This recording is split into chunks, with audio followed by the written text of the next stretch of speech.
محمد الحسيني جميلة في ايد حائط الصد احمد فتحي، رجع تاني على ملعب نادي الزمالك.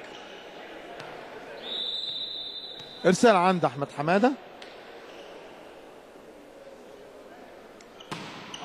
سبايك لكن خارج ارض الملعب.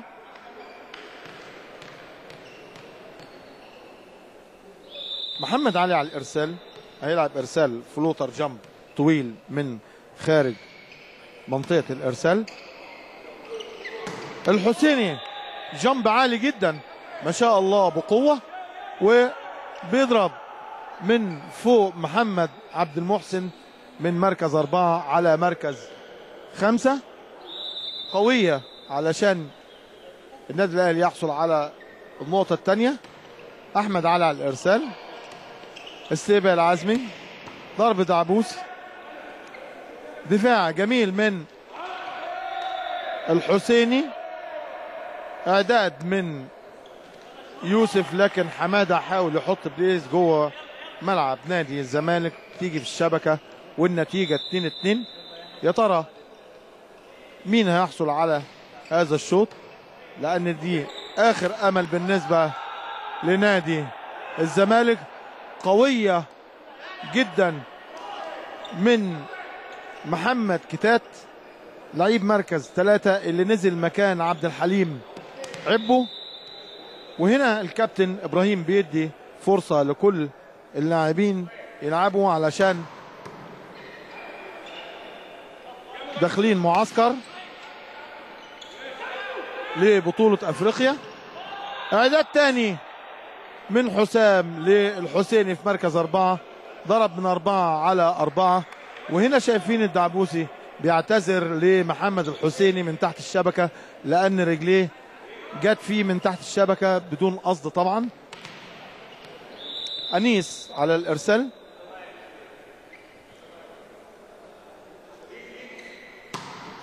سبايك سيرف، استقبال، ضرب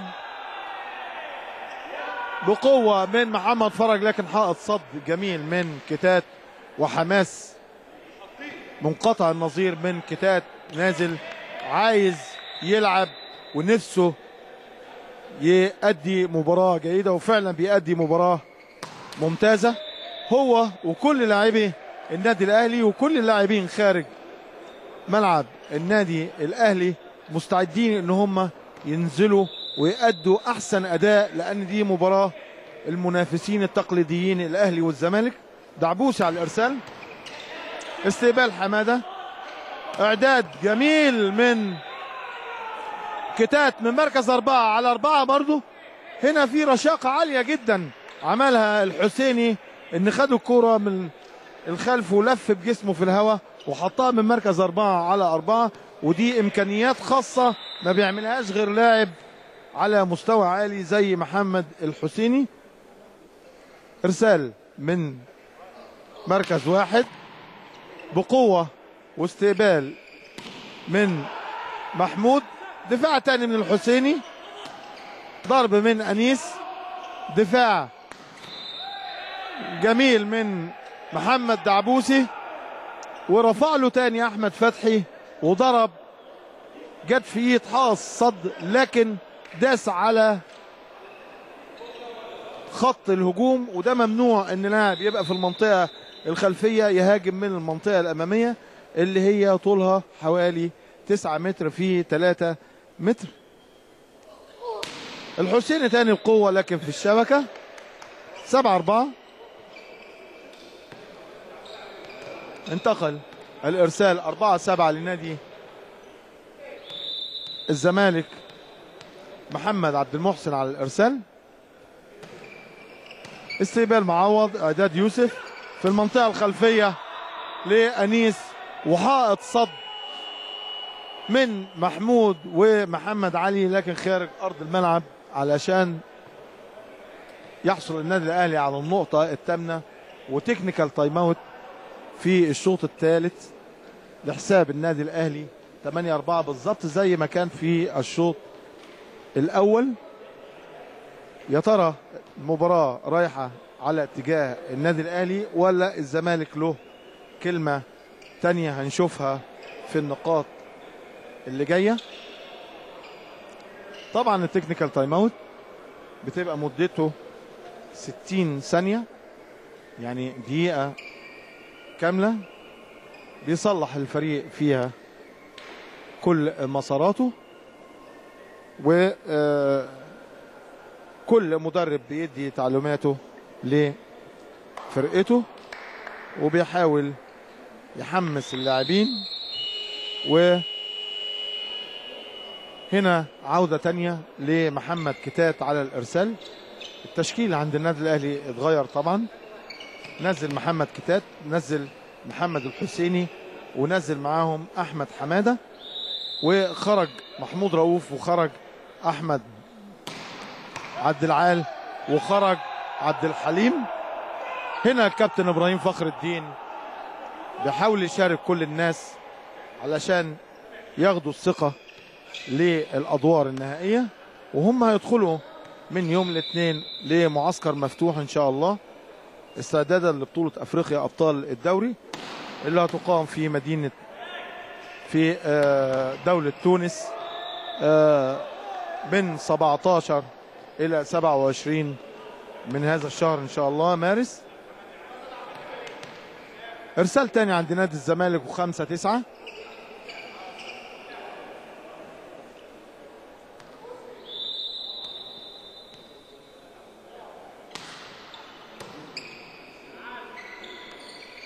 تاني ضرب خلفي لمحمد أنيس. واضح إن حسام مركز قوي على محمد أنيس، وخاصة لما بيكون في اللاعب محمود محمد على ناحية 4 من نادي الزمالك، وده تكتيك معمول بيه. إرسال قوي جدا من حسام، لكن حاول استقباله محمد دعبوسي خارج أرض الملعب، ودي طبعا من مميزات لاعبي النادي الأهلي، سبايك سيرف أو الإرسال الهجومي. وظهر علينا حسدنا النادي الأهلي، علشان كده الكرة طلعت بره من حسام يوسف، والنتيجة 6-11 ومحمود محمد على الإرسال. استقبال حمادة، اعداد لمركز 6 جميلة من حسام يوسف، لكن ضرب خارج الملعب بين محمد الحسيني، وبيعتذر طبعا اللاعب، بيعتذر محمد الحسيني، بيعتذر ليوسف لان الاعداد كويس وهو اللي اخطأ. وهي دي الالعاب الجماعية، ان اللعيب بيتحمل اخطاء زميله، ولما بيخطأ بيعتذر لزمايله، لان اللعبة الجماعية بتبقى محتاجة لتضافر الجهود ما بين اللاعبين بعضها وبعض، ومحتاجة بيبقى فيه تجانس وتفاهم ما بين اللاعبين، مش في النواحي المهارية بس، لكن حتى كمان في النواحي الأخلاقية والانسجام مطلوب في الألعاب الجماعية. أول وقت مستقطع بيطلبه النادي الأهلي لأن النتيجة قربت، بقت 9-11 لصالح النادي الأهلي. وهنا شايفين الكابتن محمود رؤوف بدأ يسخن وهو بيلعب من مركز 4، وكان نزل مكانه في الملعب أحمد حمادة. فلما المدرب بيحس ان اللعيب بدأ مستواه يهبط في الملعب لأي سبب من الأسباب، بيبدأ يسخن لعيب تاني، واللعيب بيبقى من الخارج جاهز ان هو ينزل عشان يسد مكان زميله. تاني حمادة، وضرب ساحق من المنطقة الخلفية، ودفاع من عزمي، وضرب من الدعبوسي من فوق حمادة على مركز 6. وشايف انا محمد مصلحي بيدي الرقم لمحمود رؤوف عشان يطلب التبديل، والنتيجة 10-11. ومحمود محمد حاول يلعب الارسال من مركز 5 على مركز 1 عند احمد حماده، لكن الكرة جت في الشبكة والنتيجة 12. احمد حماده على الارسال. سبايك قوي، استقبال من عزم احمد فتحي على الدعبوسي، دفاع تاني من حسام، اعداد من داخل منطقة الهجوم. 3 حائط صد مكون من محمد أنيس وأحمد علي والحسيني لمحمد الدعبوسي، ومفيش تغطية من نادي الزمالك على حائط الصد، والنقطة 13 لصالح النادي الأهلي. أحمد حماد على الإرسال بقوة واستقبال عزمي، إعداد تاني مركز 4، ضرب من فوق حائط الصد من الدعبوسي على خارج الملعب، وبيطالب الحكم ان الكرة لمست ايد حائط الصد، لكن الكابتن وائل قنديل بيقول له لا ما لمستش، وحسبها للنادي الاهلي، و14-10 لصالح النادي الاهلي. تاني استقبال والكرة عدت من عزمي على داخل ملعب النادي الاهلي، قدر الحسيني انه يحط كرة بليس من مركز 4 على مركز 4، لمست لاعب نادي الزمالك وخرجت بره. حماده على الارسال.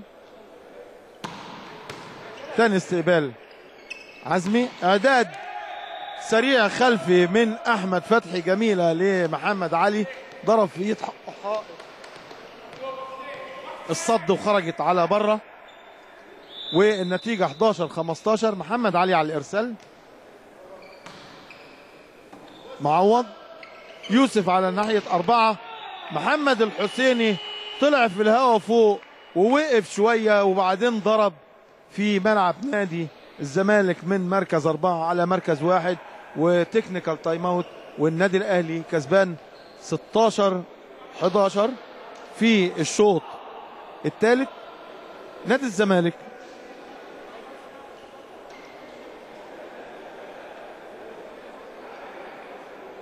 في الدور ال 12 لعب 4 مباريات، فاز في 3 واتهزم في مباراة واحدة، له 9 أشواط وعليه 6 أشواط. وهنا طبعا شايفين المصور العظيم أحمد فؤاد بيجيب لنا لعيبة النادي الأهلي كلهم خارج أرض الملعب. محمود رؤوف، احمد قطب اللي ما شاركش النهارده، وتامر مجدي معد الفريق الثاني. وعوده مره ثانيه للمباراه والشوط الثالث، و16-11 لصالح النادي الاهلي. احمد على الارسال، استقبال من محمود، ضرب ساحق من مركز 4 لمحمد دعبوسي. واضح ان في تعليمات من المدير الفني للنادي الاهلي ان هم يركزوا حائط الصد على محمد دعبوسي، علشان كده اخذوا اكتر من كوره حائط صد. تاني احمد علي لكن في الشبكه. النتيجه 12-17.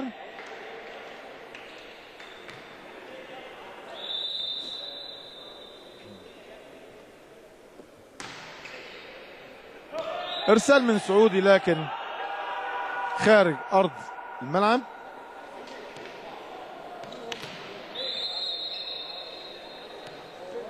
محمد انيس على الارسال، وقت مستقطع طلبه الكابتن حسام عبد العزيز، وبيشاور لهم بيقول لهم بصوا على الاسكور، وده اخر شوط بالنسبه لنا او اخر امل. والكابتن عماد نصر كابتن منتخب مصر ولاعب دولي قديم له خبرات عاليه جدا، واقف برضه بيكلم لاعبي نادي الزمالك علشان يحاولوا يرجعوا للمباراه مره تانيه. هنشوف النادي الاهلي هل هيفنش المباراه لصالحه ولا الزمالك هيعود مرة تانية للمباراة. أنيس إرسال واستقبال من محمود. ضرب هنا، حاول يهرب محمد دعبوسي على مركز 2، لكن واقف له بالمرصاد محمد كتات ومعاه محمد الحسيني، وحائط صد تاني لصالح النادي الأهلي. أنيس واستقبال من عزمي، إعداد تاني في مركز 2، والمرة دي ضرب دعبوسي من ناحية محمد الحسيني على مركز 5. 13-19 والدعبوسي على الإرسال.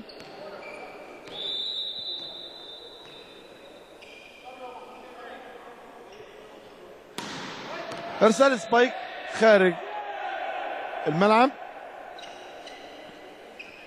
الحسين على الإرسال، و20-13 لصالح النادي الأهلي.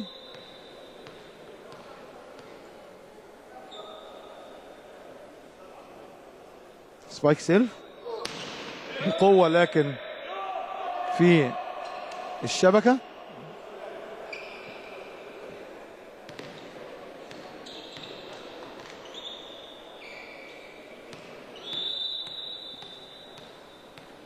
إرسال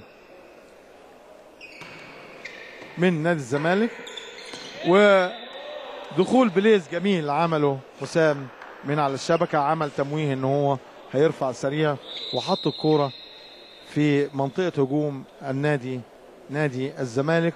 وقت مستقطع طلبه الكابتن حسام عبد العزيز، و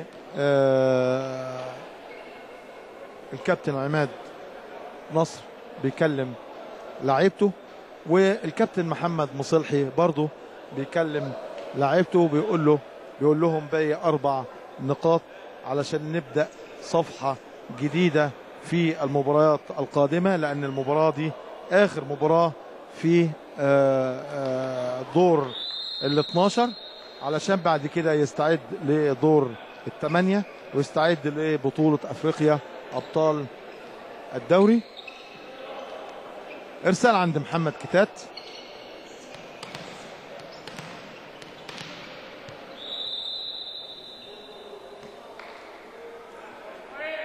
سبايك سيرف سهلة محمود.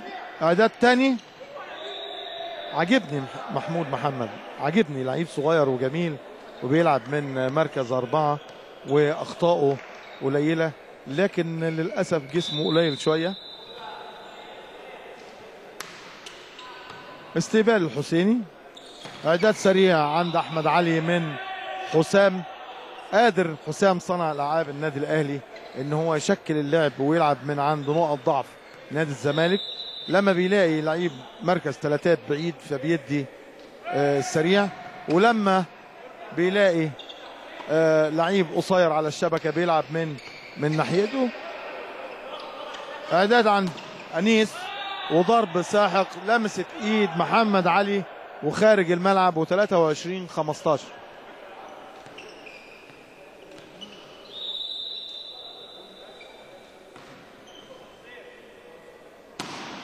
ارسال حسام بقوة. محمود استقبال واعداد تاني من المنطقة الخلفية، ومحمود خارج ارض الملعب. والنقطة الأخيرة للنادي الأهلي 24-15. حسام يوسف بقوة واستقبال وضرب سريع من محمد علي، ودفاع واستماتة وقتال من محمد معوض، لكن الكورة احتسبها الكابتن حمل على أحمد علي. إرسال عند نادي الزمالك. محمد إرسال. استقبال أحمد حمادة. إعداد في المنطقة الخلفية من مركز 6 بعد تمويه جميل من أحمد علي، وتركيبة هجومية جميلة من النادي الأهلي عشان ينهي الشوط 25-16 وينهي المباراة 3-0 لصالح النادي الأهلي. مبروك النادي الأهلي حصوله على أول المجموعة وتأهله لدور ال8. وهارد لك لنادي الزمالك، ونتمنى له مباريات قادمة أحسن إن شاء الله. وأسرة البرنامج بتحييكم، وقناة الأهلي بتتمنى لكم أن نلتقي على خير إن شاء الله. والسلام عليكم ورحمة الله وبركاته.